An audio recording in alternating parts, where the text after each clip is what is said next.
Okay, good morning, folks. Today is December 6th, 2024. It is 11:03 a.m., and this is Coffee with Community Services, Alta California's Regional Center's weekly service provider meeting. We currently have 73 folks on, and we're going to do an introduction of our staff, and then we're going to get into our agenda for today. It's not the longest agenda because we've got some big topics to cover. So for the staff, I say good morning to Alejandra and Michael from Community Services, and my assistant Zach is on.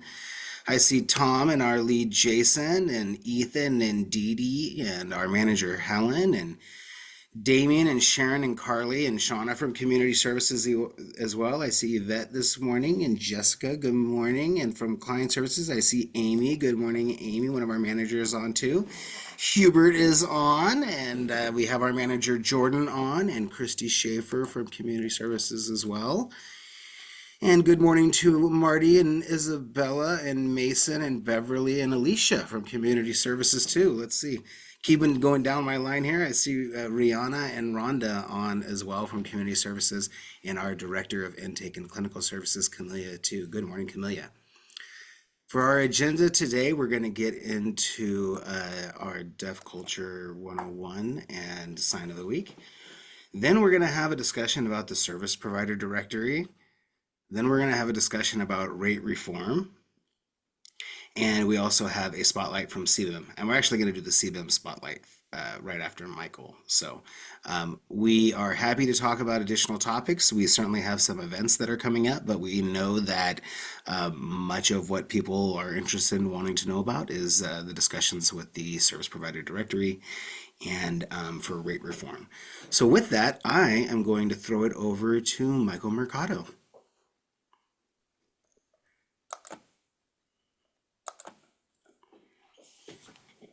Awesome. Hello, everyone. Good morning. How is everyone today? You all are back from the holiday. Today, I'm going to be teaching the sign of the week. There's actually three related to the month of December. The first is snow. The second is hot chocolate. And the third is warm. Are you ready for the first one? Here we go. Snow. So sign like this off your chest and then like this in front of your body. So this is the sign for white and this is the sign for snow. Great. Second sign, hot chocolate on the back of your hand. That's right. Hot and then chocolate. Make a C shape on the back of your hand. Now our third sign, warm. This comes off of your chin like this. Open up your palm. Perfect. Good job, everyone. Super excited that it's the month of December. All right, so a little bit about Deaf Culture 101. The topic today is, ASL can be dangerous. So a little brief fun tidbit about this. ASL is fun and exciting to sign. It requires movement, but there's sometimes big movements that can cause accidents to happen. Let me give you the top 5 most common accidents that can happen when you're signing. First, slapping your own face. Let me give you a sign example. When you're signing, sometimes you'll sign like a big sign or you'll be signing something out of your area, of your body area, and it actually will hit someone else in the face or sometimes your own. The second one, spilling your drinks. Sometimes when you're signing, you can get excited and you can accidentally knock over things that are in your environment, like your drink. That actually happens quite often. So heads up, if you're hanging out with deaf people, hard of hearing people, prepare yourself for spilled drinks. Third, hitting yourself. So let's say I'm telling a story, and there's a sign called dumb, it's like looks like this. And sometimes I'll sign it too hard and I'll hit my own head too hard. Now, those of you who have glasses, be very careful with signing. Sometimes you'll sign different things like the sign Y. It requires your middle finger to go right next to your head. It knocks your glasses off sometimes. Or sometimes glasses, can get knocked off very, very far into like your environment. So be very careful with the way you sign and how fast. Last tidbit. So sometimes when you're walking and talking, you can accidentally run into things like utility poles on the sidewalk or trees. So it does happen sometimes that deaf people will run into things when they're talking with other deaf people. So those are mishaps that happen typically that are very common when you're signing with other deaf folks. It happens common. It's funny, and it's just a moment that, happens in our community. Signing can be full of surprises sometimes. Thank you. Thank you very much, Michael. That was excellent. All right, let's throw it over to CBIM. Hello, good morning, everybody. I'm so happy to be here. We, as CBIM, wanted to present services because of the fact that we had a Sacramento office with CBIM, and we just opened on November 1st, the Roseville CBIM. So we're really excited. We're onboarding new staff, and we wanted to share with you what we do and possibly also share the changes that are made, and want to make also ACRC aware of some of the changes, but also we don't have many changes to present. But wanted to share my screen really quick. Thank you for making me a host, John. So, all right. Sorry, it's going to be. All right. Okay. So usually what we do with CBIM is we present a PowerPoint presentation with our services for our first intake with our client or our circle of support. But for the sake of time, I wanted to highlight some of our things that Roseville does on top of telling you when it comes to the changes and what's happening with the Sacramento and Roseville team. So for CBIM, we are a crisis intervention service. So about our services and our mission statement is empowering people to live safe and healthy lives through innovative social services.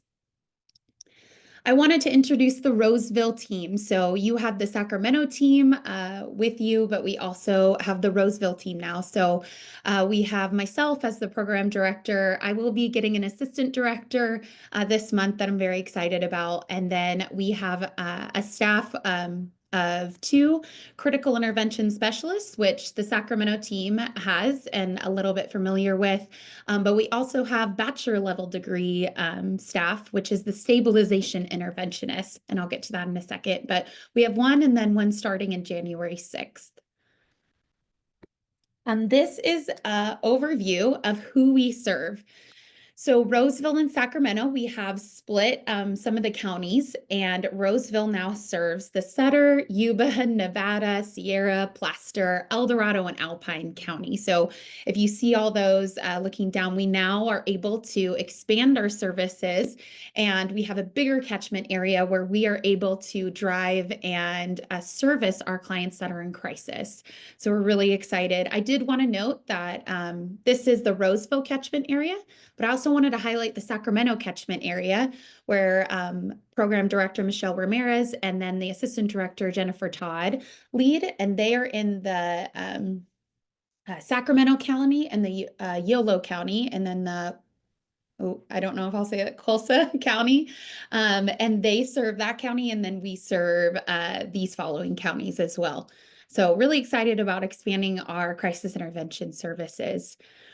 A little bit about our staff is the critical intervention specialists. We're master level clinicians, so everybody has a master level degree when it comes to this field.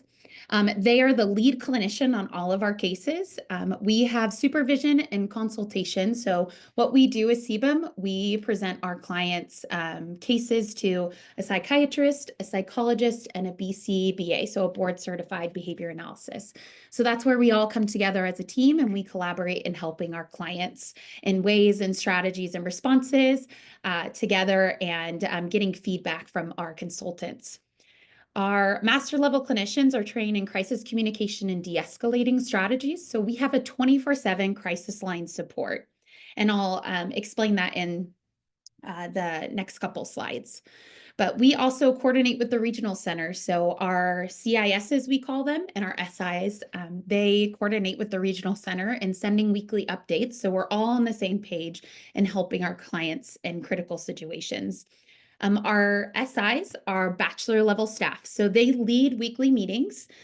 So if you can think, it's more in the terms of a two-tier model where we have our lead clinician as the head, and they implement the strategies and responses to our clients, and then our bachelor level staff go out and lead those weekly meetings while the CIS observes in person or via Zoom to help support the SI. So they also provide the trainings and interventions and strategies. So we train them, and then they train the circle of support and the client. Administrators would be me, and then my soon-to-be admin. We are available as needed to provide in check-in calls and our satisfaction on services. We do like to note that all of our staff, including admin and our SIs and CISs, are all mandated reporters. This is the meat of our services. So I like to say that because this is one of the most important slides I love to talk about. So we have the first month is assessment phase. So we we're building rapport. We are doing our first initial meeting with them, introducing ourselves. We're gathering data and developing that plan. So we give ourselves about 4 weeks of gathering that data, of background history, of triggers, escalations, ways that's working for them, ways that's not working for them. We gather that data and develop a plan because we move into the implementation phase where we are having our stabilization plan. So they could be referred to us for various reasons: physical aggression, verbal aggression, property destruction. We have a long list, but our biggest ones are physical aggression, verbal aggression, property destruction, self-injurious behaviors. If they are needing help with transitioning from placement, we also do that as well. If they are struggling with anxiousness, anxiety, depression, that is also something that we help. So what we do is we blend mental health modalities and applied behavior analysis modalities, and we blend them together for strategies. We then assess how long that's going to take. When our stabilization plan is complete, we then transition into a month of our transition phase where we will have bi-weekly meetings to ensure the stabilization and identify long-term resources. So we like to slowly move out of our services and not just cut it off right away, but we want to slowly move them out and then make sure that they have support when we have exited.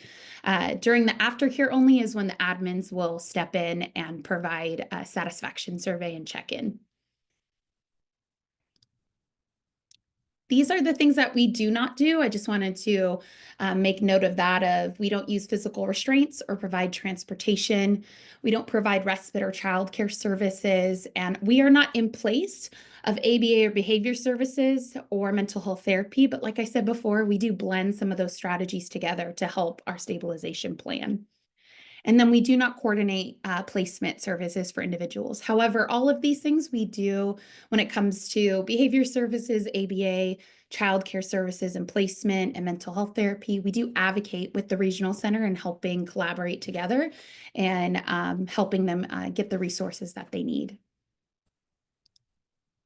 This is our 24/7 support line. So we have a crisis line where we actually share it with the Sacramento CBUM Roseville team. So it might be my 2 CISs. Our bachelor level staff are not on the crisis line, only master level clinicians are. So you might see 2 of my CISs if a client ever calls, or you might see and have the Sacramento CISs give a call and address the critical situation at hand. So we're a shared hotline, or excuse me, crisis line, where we work together. We are on a thread and making sure that any crisis situations, our lead clinician is notified. If a client from Roseville, a CIS from Sacramento addresses it, then we collaborate together to make sure that the lead clinician is aware of what happened. That way our circle of support and clients aren't reiterating everything that happened the next session, but we're able to collaborate and address those concerns during that session. They utilize the crisis line when behaviors are uncontrollable or escalating, or lack of intervention can result in a potential dangerous situation.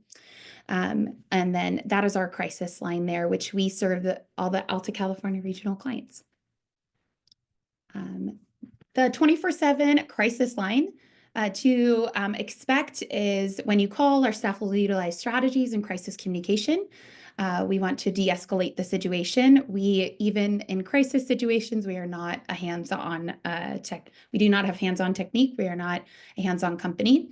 If the situation is resolved, a plan will be developed for the remainder of the day and evening. So we don't address the crisis. We also address what can happen after. Okay, let's make sure we have a plan for them to keep them safe and redirect them if they may escalate. We know that it's not the most popular opinion when it comes to circle of support or the clients, but if it becomes dangerous and cannot be resolved by CBUM, we will make that call in contacting emergency services and support for first responders, which we make sure to tell our circle of support and our clients that we might have to make that call if necessary. So I like to just point out the changes of the Roseville. So like I said before, with the Sacramento and Roseville, changes are that we have a shared hotline now. So you have more people on that rotation and more CISs for that rotation to help those critical calls. Our referral process, we actually have one referral. We like to make sure when it comes to ACRC and our wonderful service coordinators that we're trying to make it as easy as possible for them to address any client needs. So we have one referral, and then CBUM will take care of distributing where their location is and then assigning it to the Sacramento or Roseville team. So we understand that they are very busy, so we're trying to eliminate as many changes as possible, and we're trying to help them just one email and we'll take care of the rest. That is it. I was trying to be brief. I know we have a little bit of time here, but just wanted to highlight CBUM Roseville, and we're really excited to start. We have our new CIS and a new SI. They actually finished training this week, so we're really excited to get them out on the field. And they actually are going to be utilizing training on other teams in the CBUM. In all of the CBUM teams, we're actually going to be shadowing different teams and different SIs and CISs to help have them be successful in the field. So we're really excited to be here. We just thank you, John, and thank you, Chrissy, for allowing me to just highlight CBUM Roseville and Sacramento as we work together to help expanding our services to help our clients. So thank you so much. Thank you, Eka. That was great. Thank you very much. Thank you. Certainly want to give a lot of credit to Michelle and all the work that she's done these last several years with CBUM as well here locally for our office. And, you know, to be able to have an expansion now and a new office in Roseville is pretty awesome. So congratulations, guys. Yeah, You guys have a great team. Yeah, definitely. I see Jennifer down there too. Hey, Jennifer. Yes, definitely attest to Jennifer and Michelle. It's, you know, the reason they're so successful is we were able to expand. So we're excited to work with them and develop with them, and they can help us. So thank you. Awesome. It was not too long ago that we were saying, oh, there's just not much left of CBUM these days. And to have again now this with an expansion is really awesome. Thank you guys. All right. Oh goodness. Rate review or service provider directory. Where to go to first? Neither. I'm going to go to Carly, and we're going to talk about the Micro Enterprise Fair first, because that sounds like a lot more fun, and you have such a festive background. So I'm going to share my screen real quickly.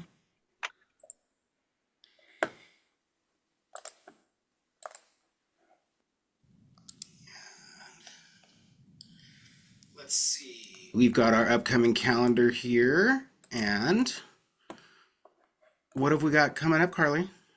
And I'm sure you all have heard about it by now, but Tuesday, December 10th from 10 a.m. to 2 p.m., we are hosting our biannual micro enterprise fair. Right now we are currently full up with clients attending to sell or promote their services. But we are encouraging everybody to come and support them, shop, walk around, look and see what everyone is offering. I think we have 53 to 55 clients signed up. They'll be there either selling whatever they make or promoting. I know we have an author, a few dog walkers, so whatever it is that their services or goods are, it's going to be a great event. It's also Tuesdays. We always have a food truck outside as well if you want to come and stop and shop and get lunch. All right. Thank you very much. I know it's going to be crowded down there. We love it when it's crowded. People bring so much to sell and people do really well there. So hopefully all of our staff that are on are going to go. If it's your first time working at Alta and you'd never been to a micro enterprise fair, it is a cool opportunity to do some holiday shopping. And again, all of you service providers, please come by, see what it's like, come do some shopping during the day. It's a great way to kind of get us started down our holiday festivities here. And speaking of that, I still don't want to go to the rate study stuff and the service provider directory, so I'm going to talk about Santa Day. Let's see. In light of everything going on, we are actually going to be holding coffee with community services during Santa Day. There's just a lot, and I don't know that we're going to be able to meet the week after that because we're going to be doing so many vendor meetings. But I can't just want to point out that we have Santa Day coming up. Do I have any Santa Day committee people that are on right now? Oh, I saw Dee yawn the second that I said that. She shook her head at me too. So we have Santa Day coming up this year. It is going to be at the Mac Powell Events Center on Howe Avenue. It's again a great opportunity for folks to come. This was started many years ago to provide an opportunity for people with developmental disabilities to have a Santa opportunity that was not as stimulating as what you would get at like the mall and places like that. Unfortunately, as we've now grown to an agency that serves 32,000 people, it is quite a production. But we get fantastic responses from folks. They've been able to set up special areas within our building for folks to be able to take a little time out if it does get to be a little bit overwhelming. But we're moving over to a new location, really looking forward to celebrating a number of different holiday traditions out there. So I know a number of staff are going to have booths out there and participating in that again this year. And I always encourage folks. Jordan and I were saying we got so busy that for years we go without participating in Santa Day. And it is an important thing that we do at our agency. And so I want to encourage all of our internal staff, but then all of you service providers to come as well. All right. Now, we'll talk about the provider directory. Can you guys see my shared screen? See the provider directory there? Yeah? Okay. So we've had some stuff that's gone on here recently. And what I would say is if folks have things to put in the chat about the provider directory, please don't hesitate to do so. And we can try to kind of get through those too. But one thing that happened was I think it was last Friday late, we received a list of individuals that had completed the data collection survey. Maybe that helps if I have a visual here. People that had completed the data collection survey by October 4th, but they had not yet completed the actual registration that was required in order to complete the provider directory in order to be able to get the incentive payments. And so that was the first time that DS has disclosed to us any of the information for us to kind of get involved. I will give a shout out to Hubert, who was able to help me send out an Everbridge message trying to get it to our vendors. And I know we had like half of the people respond, I think, back or verified that they got it or something when we had sent it out. But again, when we have such short time frames that are presented to us, the information's given to us late on a Friday, and then there's 3 business days left, in essence, to share the information. And for anyone that's a service provider who believes that they're completely done with their service provider directory activities, to then possibly go back in and respond to their invitation and complete the activities. We had a very large list of our providers that were on that list. Not only did we send out the email blast to everyone, again, we did do the Everbridge and for calling and I think texting people. And then I know a number of us reached out to a ton of people on the list that we saw on there too, just trying to check in with people. But I don't think that my friend Garrett would mind me giving an example of his agencies, but his vendor number was associated with a completely different vendor, and on the document, and the service code description was not the same as Creative Living Options. It was for a psychologist. So we know that the data that we were also receiving last week to try to support you service providers to get into the service provider directory also had incorrect information on it. So I really hope that everyone was able to get in and get logged in. During the course of all of this, concurrently, the department put out correspondence explaining to people their categorization and as well as their commitment for paying for incentive payments for individuals. Let me get into that real quickly. And I will say all of this, that there is, to my understanding, there was something along the lines of 10,000 calls of service that were made, basically by service providers. And so I know some of you reported that you were told by DDS to stop clogging their lines up because you were calling, asking so many questions about it. But this, for a number of service providers, is a significant financial impact, a significant opportunity that we have all collectively been talking about for, a year or more, about making sure we didn't want anyone to miss out on. And so these compressed time frames that have presented themselves are certainly a challenge. And so I want to just share what DDS has given to us and make sure I can answer these questions, and then we'll certainly get into the rate reform stuff too, but I just want to touch on service provider directory, and then we need to talk about we need to figure out next steps for those unreachable individuals too, but we're going to get into that too. So this is what DDS has put out so far, which is that service providers that did not complete the data collection survey step 1 by October 4th did not receive a registration email. Providers in this group are ineligible for the one-time lump sum payment, and their reimbursement rates will not be updated to 100% of the rate model by January 1, 2025. You will be eligible at a future date yet to be determined upon completion of registration and validation steps. Before I get any further into this, many of you notice that this is kind of in a little bit of a moving goal line here. And so this is the information that is accurate as of December 6th, and many of you are involved in directing the activities of your companies, and so I just want to make sure that you are aware of this is the updated guidance as it relates to some of these things. One of them is the one-time lump sum payment, which I can get into that, but my understanding is for a larger company, you may be looking at a significant amount of, several $1,000s, that you would get for doing the one-time lump sum payment for getting into the provider directory.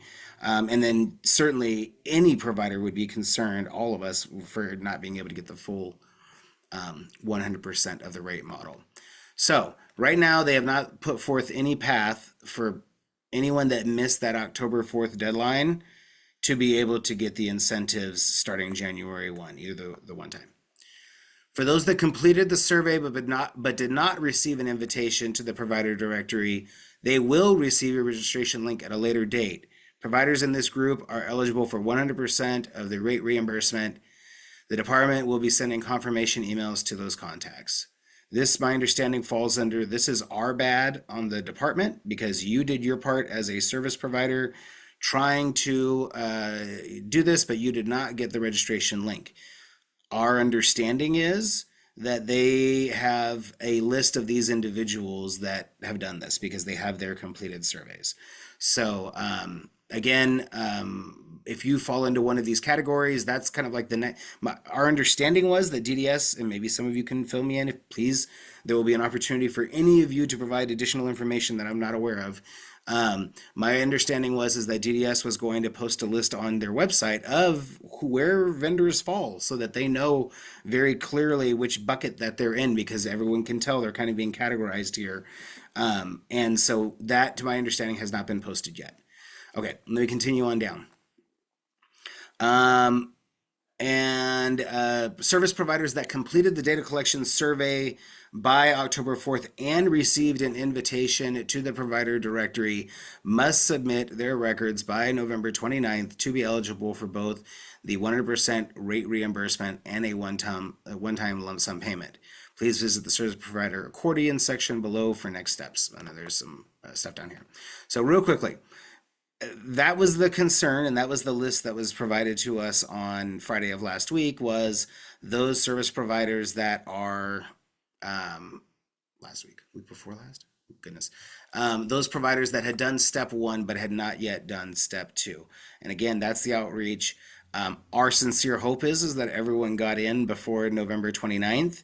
I don't know that I have any vendor coordinators on that could speak to it, but I did hear from Michelle Duchesne that we did start receiving batches of information coming from the provider directory, which means individuals did register, and because the information's in there and it's being sent to us. So outside of that, what the largest issues, well, not the largest issues, but some of the large issues related to this are the lack of correspondence, from the department, giving them, clear indications about, whether people can or cannot expect to get the incentives or whether they're done or not. And again, I had a number of phone calls with folks related to this as well. Let me go to Angel's question, and then I'll jump to some more stuff. Go for So it. I just want to outline our circumstance and hope to hear from other service providers if they're facing the same thing. Very frustrated. I would say this process was very frustrating, and no communication from the department. Alta Regionals tried to support with communication, but you guys can only do so much. So we filled out our survey in September. Like right when we found out about it, I filled it out. I received confirmation we got your survey, and I didn't receive anything in terms of an invitation to go into a directory. I proceeded to try to communicate, get information. Alta Regional tried to help, and still didn't get information. Finally, I got an email from Mr. David Arce, who went through that group 1, group 2, group 3. And it sounded like it was community partners, just not to me, not to my question, just general, if you fall within these categories. And we would have fell within group 3, which we turned in the initial survey. We didn't get any invitation to the provider directory. So from that email that I got, that was a general email to community providers, I again emailed Mr. Arce, CC'd all the Alta Regional people, just so everybody's in the loop. Didn't hear back, followed up again, didn't hear back. And then the final response I got was, we do not have any updates at this time. I suggest you check the DDS website frequently and are subscribed to receive the email blast. You're clogging up their email lines. As I told No invitation, still no invitation to the directory. So I don't know about other I think people. right now we're looking at possibly another few more weeks until people get them all in. Let's see what this says in the chat. We had 2 of our 3. DDS said they have no ETA on when they will populate the missing vendor codes and confirm it. So if they're missing one. Michelle, yeah, go ahead. Yeah, just ours was a complete mess as well. We had about probably 20 different service codes that we were entering for different regional centers, and they came back with 2 and 3 vendor numbers. And then it was attached to a different tax ID as well. And then it was just a mess. I think what a little feedback for the department is, if that system would have allowed us to actually make changes to some of the pieces that were in that, like if you click on your vendor number and you get into that page, you weren't allowed to change anything but maybe the name, and I think there was one other thing. There were so many mix-ups that I think we could have probably all of us gotten in there and fixed everything. And if you were allowed to add a vendor code, but it didn't allow you to do anything. you were just stuck with these mismatched or incorrect information that you couldn't even change if you wanted to. So I think if they were to move forward with rolling this out like a second round, if those kinds of provisions would be allowed for vendors to actually get in there and have control over what's listed as their vendor number and their address and the person contact, all of those things, and the tax ID. That's a huge one, right? So.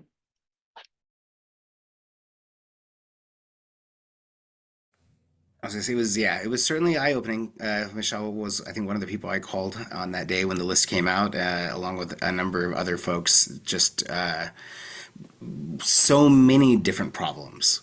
That was one of the things that in DDS kept expressing as well. There's so many different areas where there's breakdowns and challenges with this. But to me, everything has a dollar amount attached to it. Like everything is an impact to, quality incentives that shouldn't be that hard to be able to get based on what we're getting for it. Eric, yeah. Um, I'm just gonna skip my whole rant at how much of a deal this is. This is your venting session, guys. You can get it all out. How much for the faith I holidays. continue to lose. I didn't think I could lose more faith, but the department's ability to roll out meaningful change if they can't roll out a provider directory should not be this hard. So I'm just gonna skip all of that. We're in the same position as oh, I forgot your name, the first speaker. We were determined to be a large provider. So I basically just gave them my email and said I'm a large provider, and we had to submit that workbook. So they had to email me a workbook and I had to submit it back to them. And I've never seen the provider directory other than the login page that I can't get past. I have no idea what it looks like. And we had to do all the same emails and, stop calling us. But two things. One, I'm a bit concerned because they're saying if you didn't do it by the October 4th date, which was not really if you don't do it by this date, you're not going to get your incentive. It was really flexible during that time. And now all of a sudden that's really, you're going to lose 10% of your gross revenue. So it's a huge issue. But just as a note, I'm a bit concerned because I had to email consistently back in September. Did you even get my information? Do you need any more information? I wasn't sure we were compliant because we weren't getting any responses back. So I'm a bit concerned when this list comes out. I just ask everybody to look at that list and figure out where DDS thinks you are, because I don't know how great DDS record is of people who did submit things by the 4th, but have not been able to get in the system or register. So I think that message needs to go out loud and clear, figure out where you are when that list, they said it would be this week, the email that I saw from the department, that they'll put a list to tell you where you fit. So I haven't seen that list. If it's up, I haven't looked today, but it wasn't up yesterday when I looked. So I think everybody needs to look for that list to try to verify if you have any doubts about where you are at, because I really don't know how many providers ultimately are going to qualify. And if we'll all agree, some folks may think that they did what they were supposed to and then find they're not on that list, and just be weird. And I'll also just mention this just very briefly. Some providers are trying to get a message across the DDS to really reform this QIP and 10%. This is a great example. What some of us have been saying for a long time, that this is not a good system. The idea that you lose 10% of your gross revenue, it's just, most of us can't operate with it. If your revenues were cut, our profits are not 10%, if you even have profits. So, I think just keep an eye. This is a great example. And if you're a part of an association that is engaging the 10% or considering what our next strategies are with DDS, I think we need to have reform around this 10% QIP.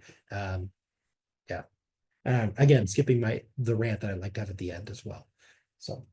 You may have support from the ARCA folks. You can certainly reach out to them when it all gets written out, because the regional centers, you're our people. You're the ones that are out there doing the work with all the clients. And so when you have this many service providers that are impacted, like that's really, really rough. That is a very, very challenging thing. And that's Angel Garcia.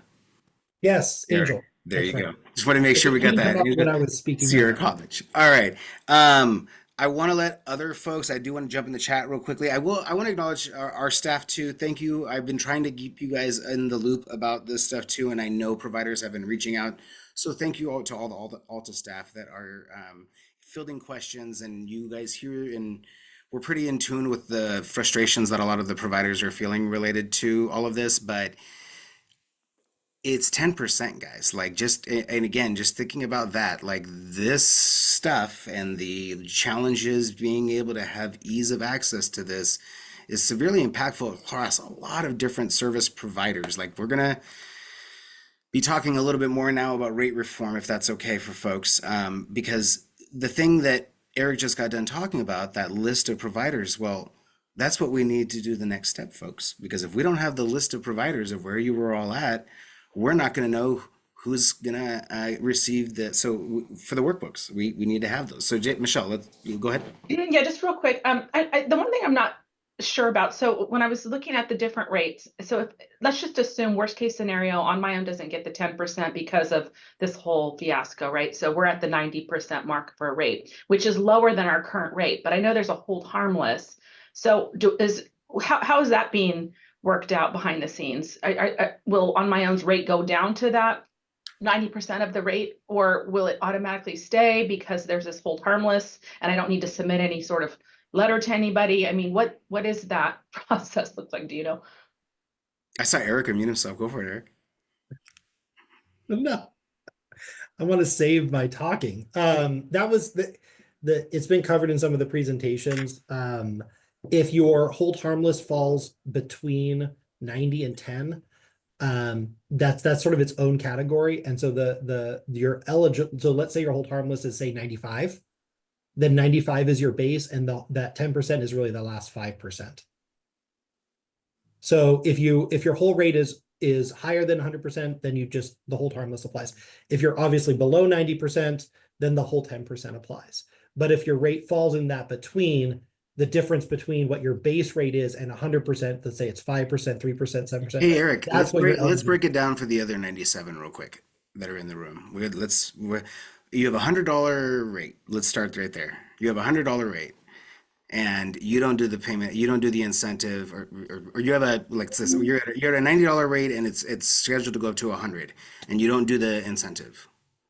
What are we looking at? Well, that's not hold harmless. So but yes. So if you are, let's say you're at 90 and the rate set, the full rate is 100, and you don't do the hold harmless, you'll be billing at $90 or 90% of your full rate if you do not complete the hold the provider directory by whatever deadlines or criteria DDS has. And if you do, you get 100. There's no intermediates, right? If you are a part of the rate study and you're getting rate increases.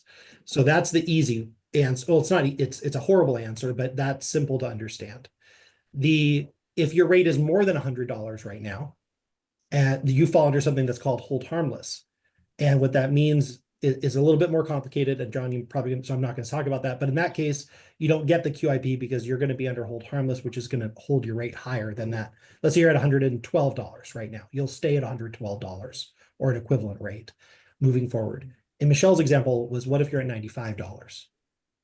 And the rate study base rate 90% is $90 and the full rate is 100.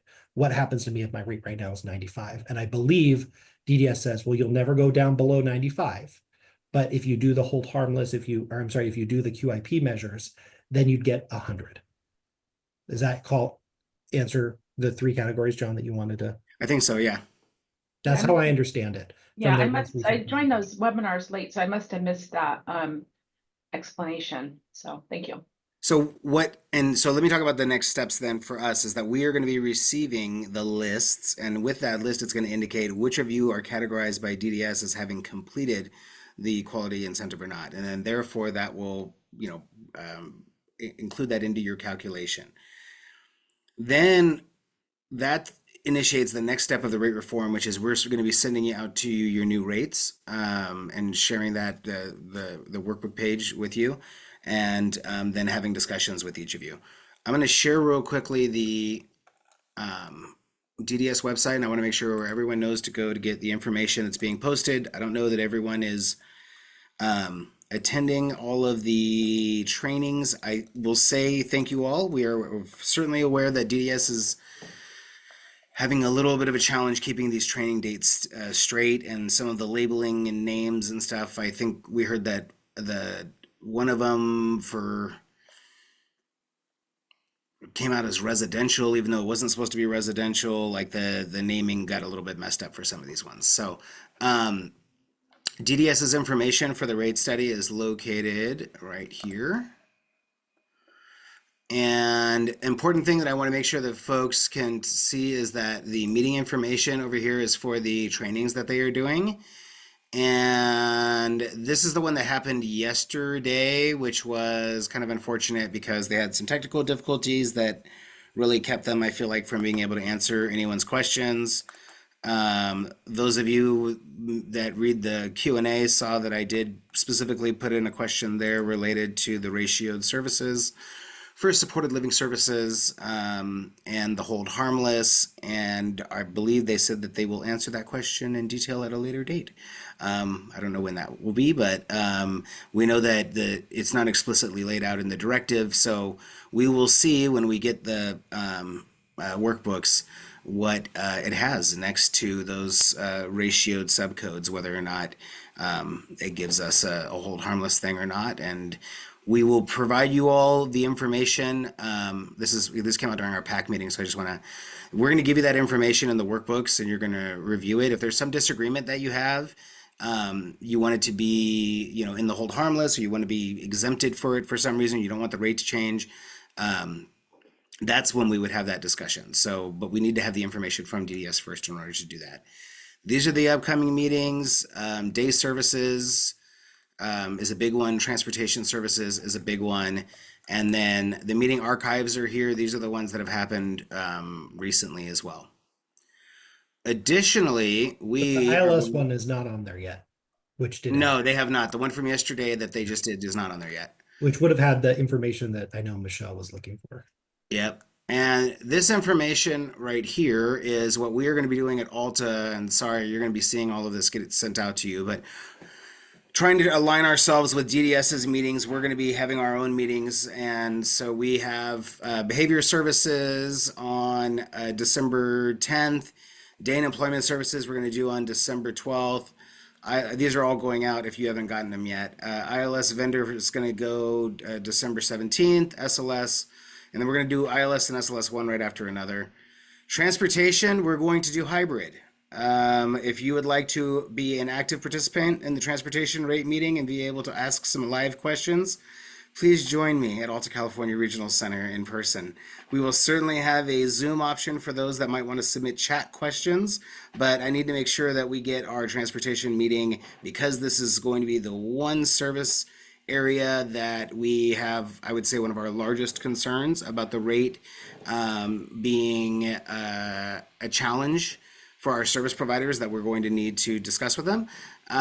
We want to ensure that we can do that in the best way possible. So for many of you who are transportation service providers that are on, you're going to get an invitation to come over to Alta in person in the office. We're going to walk you through what the new directive says. We're going to talk about what the new rates are, and then we will offer a Zoom option for folks that aren't able to make it in person and just want to listen in. Residential, we're scheduling for December 19th. Some of these dates that are after it, these are the dates of the DDS meetings that are going on. And so we're just going to add those in. Residential, we're going to do on December 19th at 2 o'clock. We don't know when that directive is coming out yet, but we need to get something out there for residential. And then PA, respite housekeeping, December 19th, and then reshuffling dates, unfortunately, so we can make sure we have coverage for everything. Early start on December 20th. So the plan is going to be that we're going to be going over the directives. We want to make sure that everyone's aware of what the new rates are. By that time, hopefully, I don't know, hopefully the workbooks will be able to go out so that we can have discussions with people before the end of December. I don't know. Jason, when are we going to have these discussions? Are we doing these on Christmas Eve or Christmas morning? Christmas morning. Okay, perfect. Like when DDS sent out our budget that one year on Christmas Eve, and I was like, oh, that's great. And then they started the clock on it. So, real quickly, I feel like we need to just acknowledge that it's going to be really hard for us to have meaningful conversations with a lot of you service providers that may want to be wanting to make substantive changes right now in order to take the best financial advantages of January 1st. Just to be very honest with you, there's some of you that are going to have an opportunity to be able to modify your programs between now and then in order to be able to start billing at a new service code. I just don't know that we have a ton of bandwidth. The big thing we need right now is the day services directive to come out. Like that's a big one for I think a lot of people to take a look at that and see whether or not what exactly gets put down there for the requirements for I think day and medical day programs is one thing specific, and then talking about the transition for the 055s and things like the one-to-one programs that we have.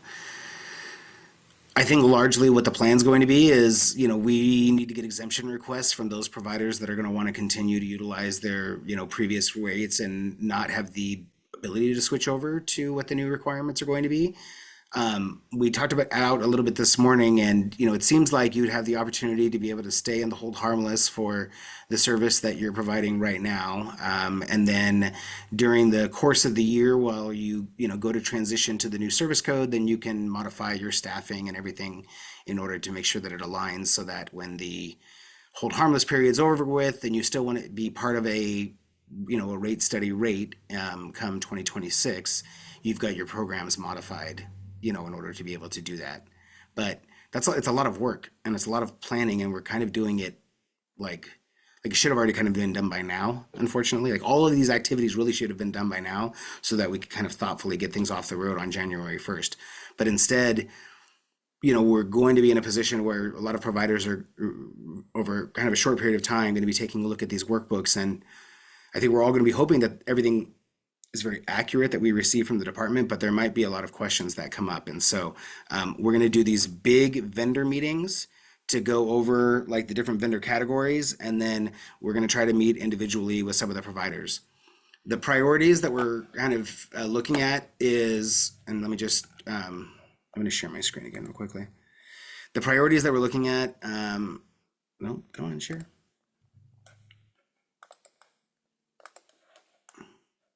All right.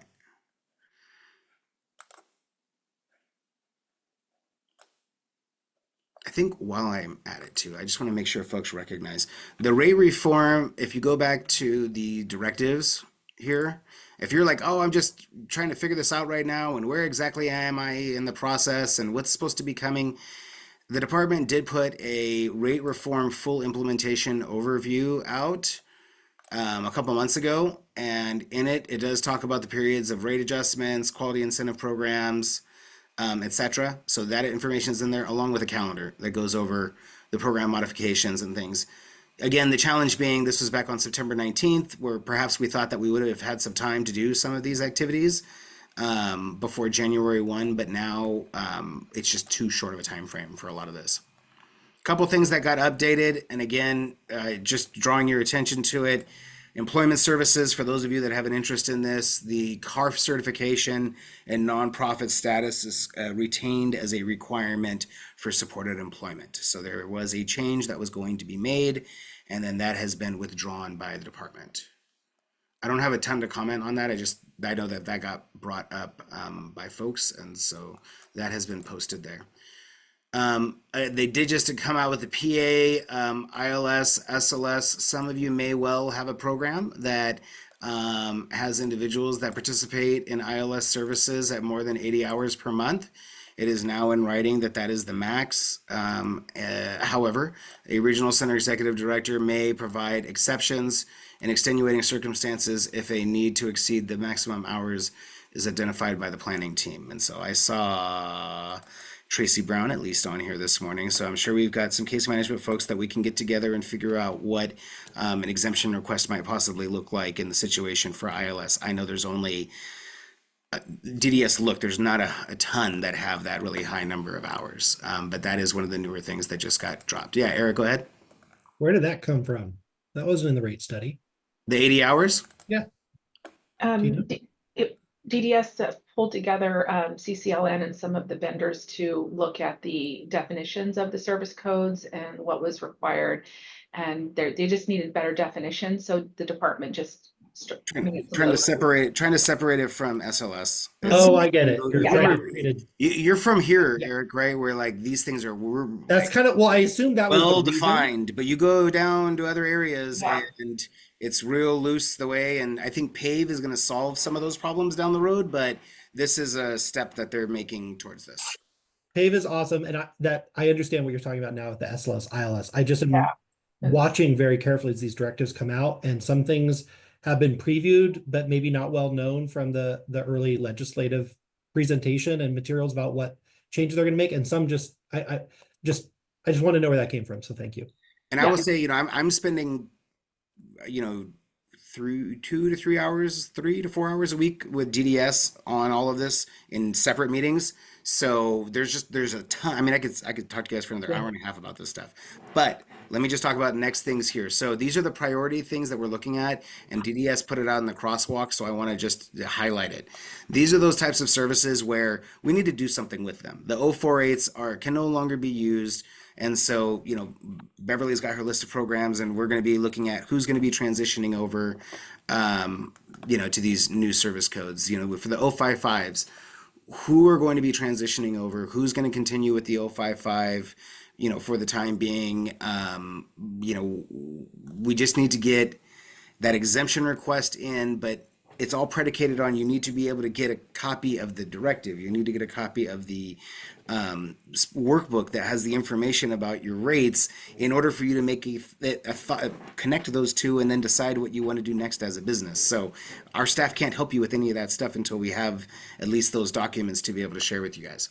But this is where our priorities. 063, we know we've got some 063s that we need to take a look at and determine, what's really going on with that program, who are the level of people that are doing them, and we need to reclassify them. However, I feel like likely with the timeframes, people are just going to be getting exemption requests right now. But the thing that just frustrates me is that you shouldn't have to, because if this is this could be an opportunity for a rate increase for an 063 vendor. I just don't know that I have the time to figure that out in the timeframes that we have, if that makes sense. So that's another frustrating aspect of this, is that our staff want to be able to help you guys, but we don't have all of the tools that we need right now in order to be able to figure out some of the things to transition some vendors from one to the other. Some of these things we're a little bit aware of, and we're out of time, but in the rate studies, if you take a look at it, the individual rates for the regional centers, just briefly, I'll show you where they're at. You can see very clearly where it talks about what the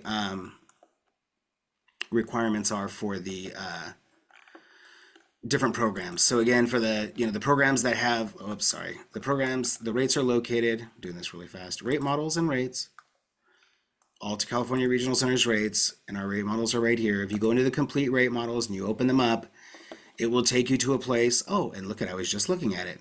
This is a behavioral day program, BCB hourly cost. So you can see 2 hours of BCBA oversight per week.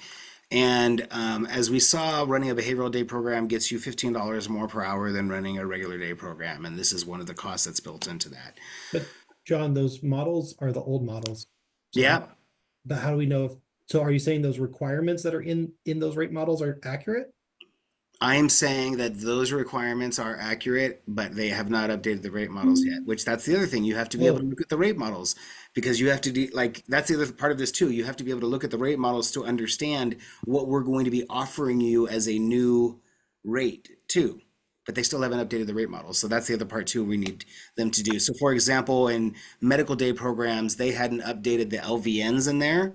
If people wanted to do the LVN cost, they'd only put the cost of a DSP. And so that was one of the things that we felt like they needed to update in order for people to take a look at the new rate model. So more information to come, folks. We will be sharing the directives with you, but more than anything, I was telling Jason, we're not sending out the DDS training stuff because they keep changing it almost every day once they send it out. So the best thing for us to do is just make sure that you guys know where to find the information on DDS's website. Please sign up for all of it. Reach out to your specialist though. They're staying on top of these things. They're aware of it. They're waiting for their workbooks to come. So if the workbooks haven't come yet, they probably have the ability to answer a phone call. And I will say I appreciate the responsiveness again that our staff has had to our service providers who haven't been able to get it from the state while they've been doing this stuff. And I'm going to jump in the chat. And Lindsay's got the thing in there for the winter dance, which is tomorrow. And also, Jordan would share that if you go to our events calendar, you will see that we have our upcoming CPP CRDP public meeting for next year's request for proposals. Yes, I was going to try to add the link. I was not moving fast enough. Thanks, John. All right. Hope everyone has a fantastic weekend. Eric, yeah, what? You see Sherry's comment that the day services webinar got moved to 12/16? Is that right? Thought they were It's landing. not on the 10th. It was the 3rd, then it was the 10th. Are we saying it's the 16th? That's just late, and you need that now.